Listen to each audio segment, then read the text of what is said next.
Hi friends, എനിക്കിന്ന് കുറച്ച് കപ്പ കിട്ടിയിട്ടുണ്ട്.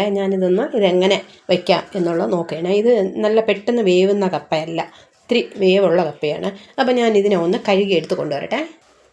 ഞാനൊന്ന് കഴുകി എടുത്തിട്ടുണ്ട്. നിറച്ച് വെള്ളമൊക്കെ വെച്ച് ഇതൊന്ന് ഗ്യാസിലോട്ട് വയ്ക്കട്ടെ തിളയ്ക്കാനായിട്ട്. കപ്പ നല്ലവണ്ണം തിളച്ചിട്ടുണ്ട്. ഇനി ഇതിനെ ഒന്ന് വാർത്തെടുക്കണം. അതിന് വേണ്ടി ഗ്യാസിൽ നിന്ന് മാറ്റി വെച്ചിട്ട് ഇതൊന്ന് വാർത്തെടുക്കാവേ. ഇതൊന്ന് വാർത്തെടുക്കുന്നതിന് വേണ്ടിയിട്ട് ഇതിട്ട് നമ്മൾ കോരി എടുത്താൽ മതി. അല്ലാതെ വാർക്കാനായിട്ട് വേറെ ഇനി ഒന്നും നോക്കാൻ പോകേണ്ട ആവശ്യമില്ല.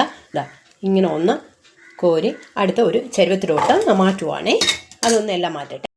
ഇതെല്ലാം ഒന്ന് വാർത്ത് മാറ്റിയിട്ടുണ്ട്. എന്നിട്ട് നമ്മൾ കുറച്ച് തണുത്ത വെള്ളം കൂടെ ഒഴിച്ചിട്ട് നല്ലവണ്ണം ഒന്നുകൂടെ കഴുകിയെടുക്കണം. കാരണം ഇതിന് ഊറ്റയോ എന്തെങ്കിലും ഉണ്ടെങ്കിൽ നമ്മൾ ഇതുകൊണ്ട് നല്ലവണ്ണം ഒന്നുകൂടെ ഒന്ന് കഴുകി എടുക്കാവേ.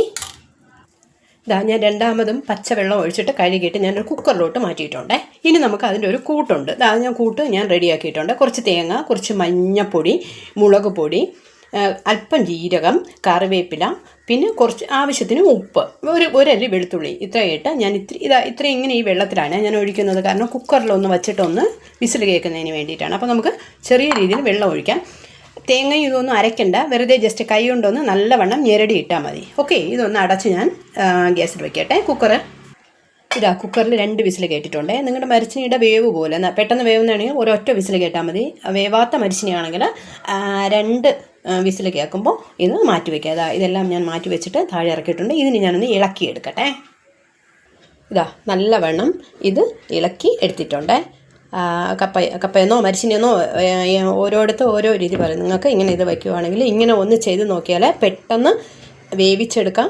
മാത്രമല്ല നല്ലവണ്ണം എത്ര വേവാത്ത കപ്പയാണെങ്കിലും നമുക്ക് ഇങ്ങനെ നല്ലവണ്ണം ഉടച്ച് എടുക്കാൻ പറ്റും. ഞാനിതൊന്ന് പാത്രത്തിലോട്ട് മാറ്റട്ടെ.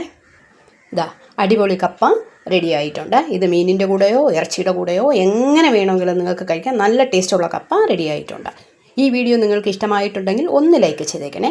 ഈ ചാനൽ ഇതുവരെ സബ്സ്ക്രൈബ് ചെയ്യാത്തവരാണെങ്കിൽ ഒന്ന് സബ്സ്ക്രൈബ് ചെയ്തേക്കണേ. ബൈ.